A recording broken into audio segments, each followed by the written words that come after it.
好，而家我哋就嘗試下上斜啦。嗱，而家呢個斜度有冇平時行開咧？行開過呢類似啲斜度啊？都有。都有嘅。好啦，而家個感覺上係咪有啲咩分別咧？佢好似仲趕時間過我咁啊！好啦，呢個轉右，一陣間轉右，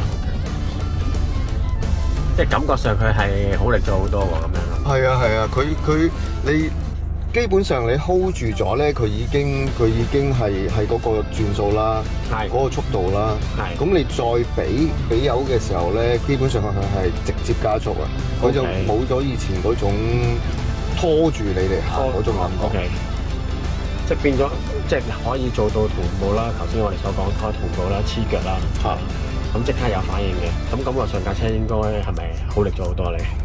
新車嚟㗎啦呢架。變咗新車啊！變咗幾年嘅車。係啊。OK。變咗今年款。OK， 好力咗好多啊！好啦，咁我哋一轉右，仲有啲斜之外，我哋再挑戰下先。OK。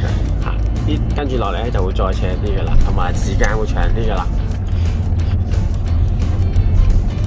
直上，優直上。同埋可以留意翻呢張圖咧，你可以嘗試下收咗油之後再俾油啦。咁睇下佢 keep 唔 keep 到個轉數。好明顯啦。係啦，好明顯收咗腳，佢跟住佢係冇落翻去嘅。個波箱冇跳低。係啊，佢係 keep 住咗嘅。keep 住咗嘅 ，OK， 都仲有力上翻去嘅。係啊，唔使俾大油，佢已經自己行。OK， 但係就冇轉到好高轉數。冇啊，冇喐過。係啊，個轉數邊都冇喐過。OK， 但係而家踩油就好力嘅，一踩即刻去嘅咯喎。其實冇踩到，係掂住嘅咋我。哦，掂住嘅啫。係啊，掂住都有呢個效果。係啊，我掂住嘅咋。好，再嚟個係 keep 得到喎。係啊。係咯，佢個轉數都唔係好似以前咁一上3000你先肯喐。而家啱啱我見到就係大概2000度啦。即係低咗轉數嘅。低好多。咁啊，真係可以做到慳油效果。係啊。好明顯，而家呢個時間已經做到慳油效果啦。